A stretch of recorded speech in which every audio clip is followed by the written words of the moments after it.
Hii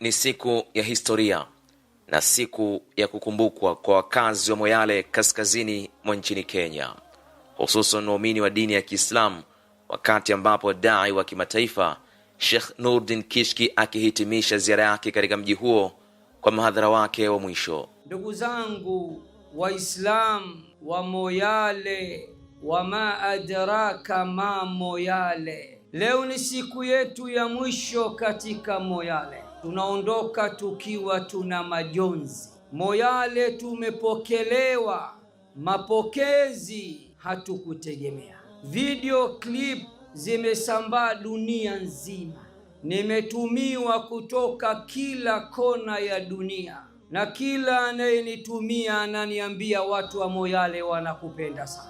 Licha ya makali ya jua la mchana katika uwanja wa Township, hamu ya kusikiliza mawaidha haikufifia wala haikuondoka.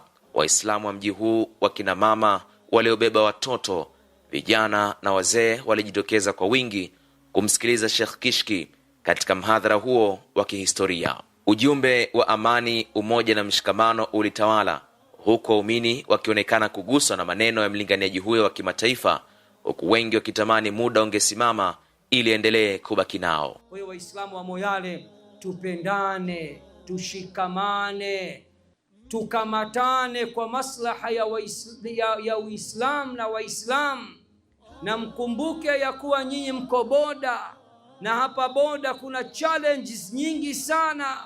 Kuna miraa, kuna drugs, kuna shisha, kuna bangi, kuna manaiti mengi.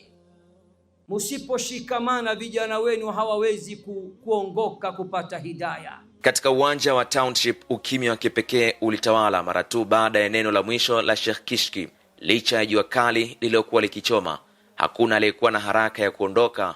Kwa waumini wa Moyale, kila dakika ilikuwa na thamani ya dhahabu. Kwa kweli tumeona kama miujiza hivi, hatujawahi ona katika hali kama hii ya Kishki Nurdin. Tumefurahi sana, na kwa kweli ni mwalimu aliyetimu kweli. Yaani neno leo tupatia kwa muda wote huo mpaka dakika hii, alhamdulillah tumerevuka na tumesoma mengi katika Sheikh Nurdin Kishki. Sheikh pia akatoa muhadhara, tukafaidika kwa wingi alhamdulillah, na insha Allah tunamwomba Allah subhanahu wa ta'ala amrejeshe hapa mara nyingine insha Allah biidhnillah.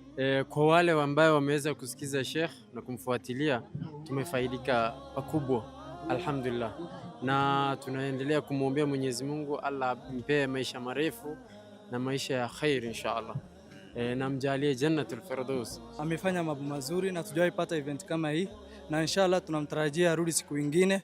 Na leo nimejifunza kwa kweli, ametoka pale Tanzania na amekuja Kenya, na sisi sahau wa madraka ma Moyale wa madraka ma Tanzania.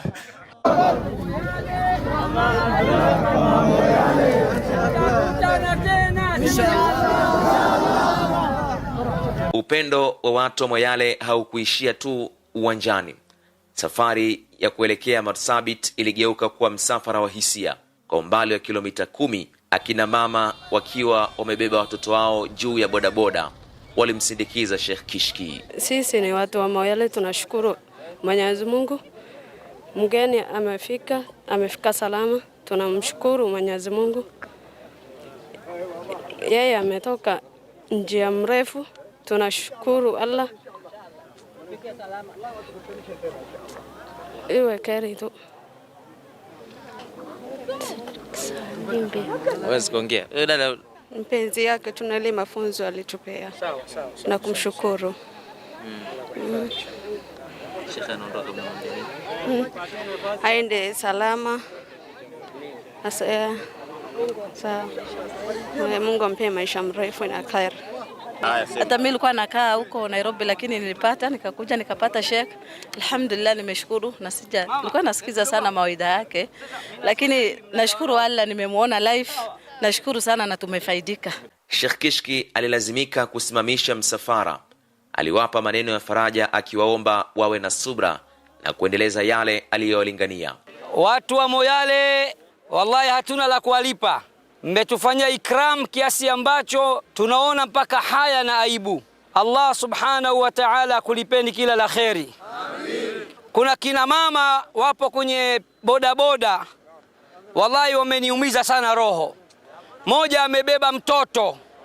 Kama mtaridhika, naomba nishuke niwaone mara moja. Ruhusa. Wakati watu wa Moyale wakifuta machozi ya kuagana, Marsabit wamefungua mikono ya kumpokea dai wa kimataifa ambaye amekuwa akiunganisha nyoyo za walio wengi.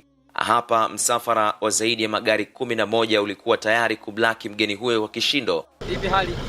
Habari ya siku. Salamu alaykum wa barakatuh. Kuhitimishwa kwa ziara ya Sheikh Kishki katika eneo la Moyale inaashiria kuwa ilikuwa ni safari ya kiimani iliyojaa vicheko, dua na machozi na matumaini makubwa. Safari inayothibitisha kuwa maneno ya hekima yana nguvu ya kugusa nyoyo kuliko kitu kingine chochote.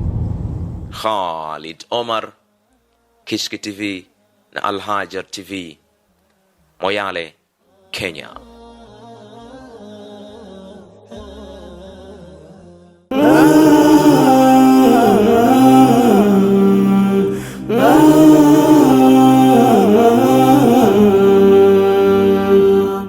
Al Hajar TV, mwangaza kwa umma.